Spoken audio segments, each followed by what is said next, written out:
Hello, everybody, and welcome back to the Skills Canada training videos for the technical marking.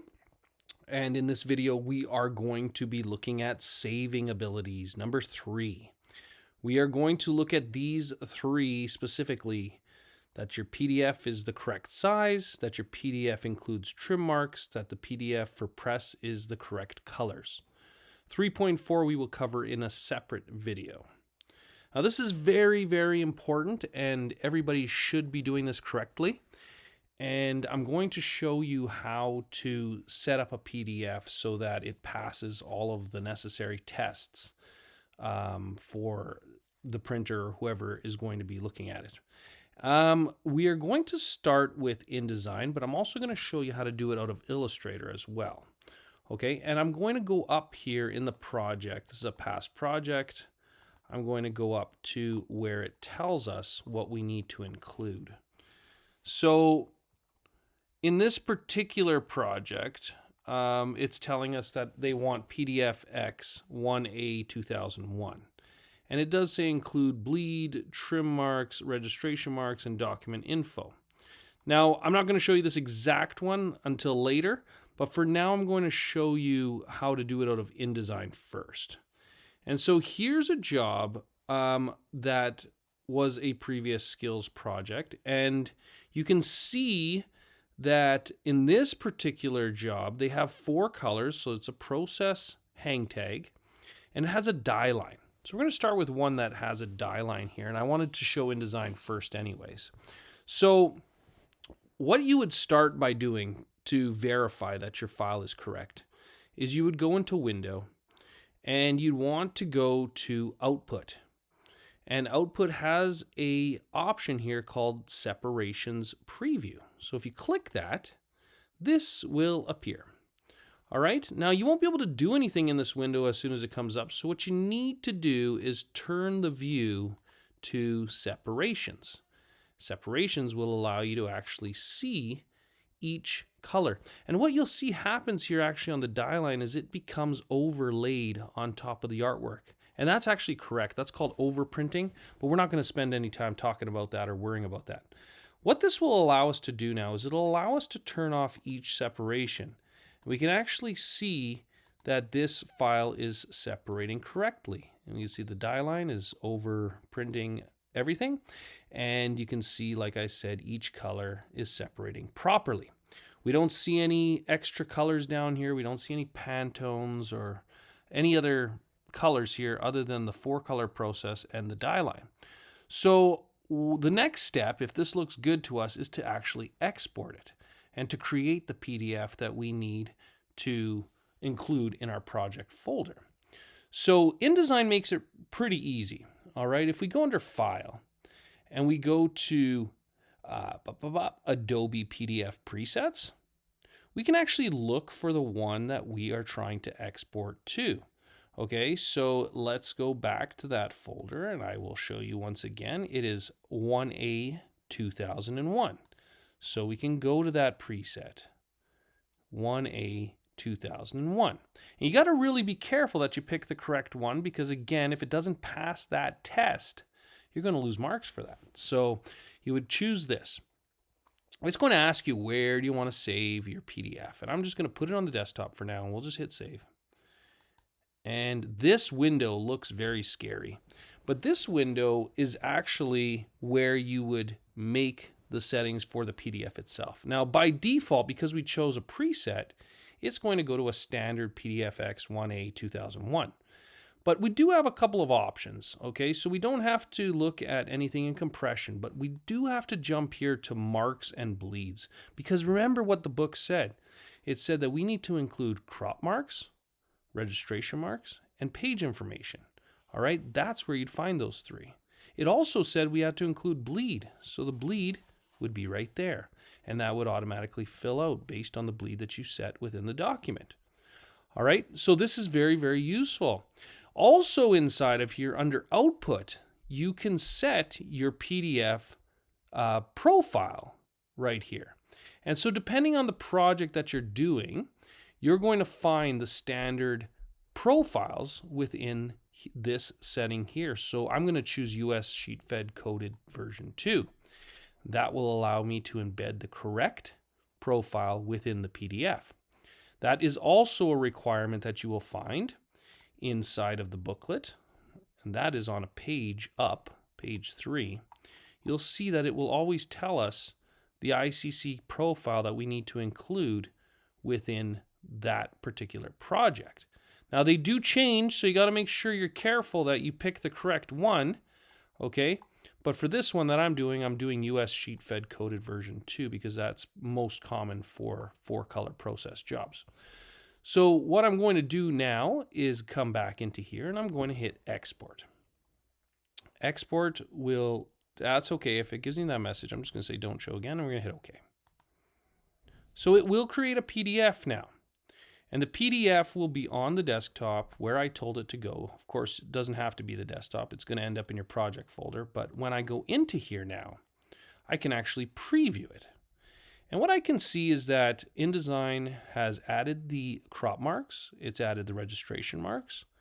Okay, it's added the bleed because it was set in the file. And we can actually go in and check this further within Acrobat to make sure that it actually did it correctly. All right, and the way you would do that is you would go to Tools. Okay, so I would click Tools and I would look for Prepress. Okay, now it may be hidden. Okay, you may not actually see it. It may be hidden inside Print Production sometimes. All right, and as you can see, I don't see it inside of mine, so I'm going to put in Prepress. Okay, and I'm going to actually just go into Print Production here, and let's take a look if that's going to give me what I want. It does. It does. So inside Print Production, we are going to go to Output Preview. Okay, and Output Preview is going to give us a lot of information. It's going to look exactly like the separation preview that we just saw in InDesign.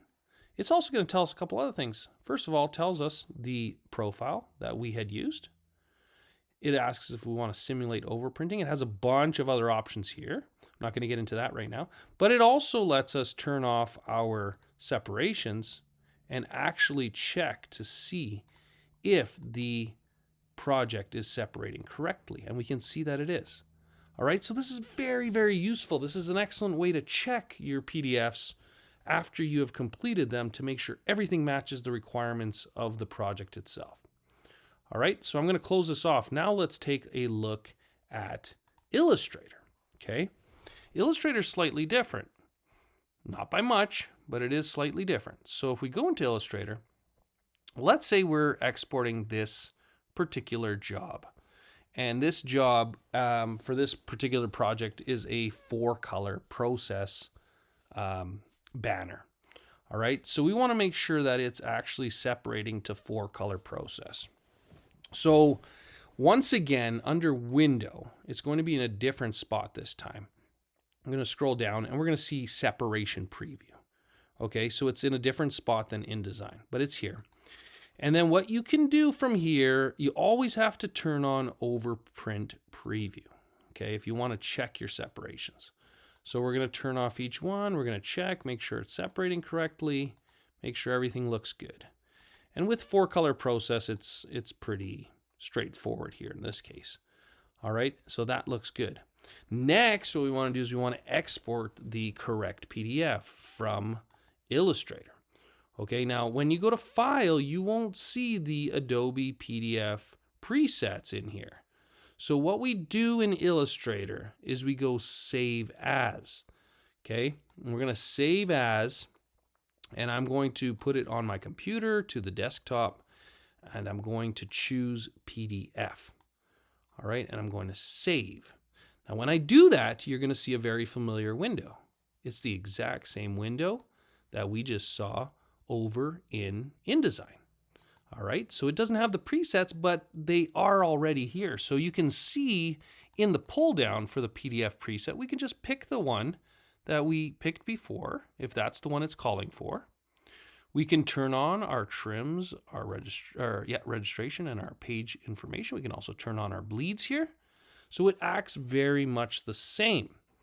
Under output, we've got our output profile. So once again, we can set it to what we have specified within the project. And once we're happy with everything, we can hit Save PDF.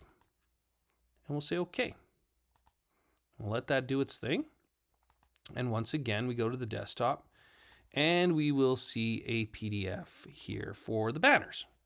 Okay, once again, we can go into print production and we can check the separations just to make sure everything looks right under output preview. And you can see here that everything is separating correctly. So it's all good. One last example. Okay, one last thing we're going to take a look at here. In this particular project that we're using as an example, they had a logo. And the logo, I'm just going to scroll up here, the logo uses spot colors. All right, it uses Pantone colors. These three, 166, 376, and 299. So in the case of Pantone colors, it's going to be very much the same. I'm going to go into Illustrator here and I'm going to show you this is the logo that was required for that particular project. Now, once again, I close this just so you can see where to find it again. Under Window, Separation Preview, you'll now see 3 spot colors in the separation preview. And when you turn on Overprint, we should not see anything disappear when we turn off the process colors.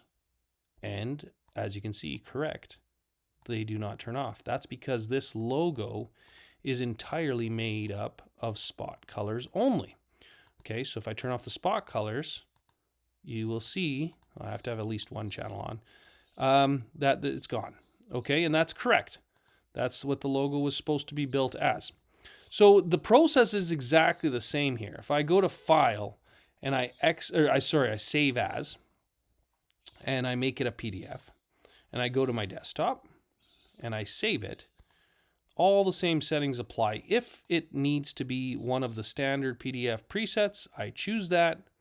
I turn on trim, registration, page information, depending on what the requirements are. You probably wouldn't need this for a logo. It doesn't make sense, but I'm going to show you anyways where to find that. And under our output now, you know, this would not work in this case because this is generally, I guess it could work. We'll leave it for now. We'll just leave it for that. And then we're going to hit Save. For the sake of demonstration, it may not make entire sense, but I'm going to show it anyways here as you would check it. So double clicking, opening with Acrobat Reader, and once again going into Tools, hitting Print Production, getting your output preview, and just checking here to make sure that everything is separating correctly. I don't know why it flickers like that, but that's okay. It doesn't matter as long as it's doing what it's supposed to do. All right, so going back to the marks, we'll just quickly review here what we just did. These 3 points, all right, under 3, first of all, PDF size is correct. As long as it's being output at 100%, which it should be doing by default, it will be the correct size. So hopefully you've checked your document to make sure that that's correct. It includes the trim marks. It could include all printer marks, whatever's requested, and we looked at how to turn those on. And the last one, PDF for press, is the correct colors. Again, that's going to be set to whatever profile is required within the project. And if you have all that, all you need to know is packaging, and that's another video, and you should be able to get your 19 marks complete, because that's how we would check it.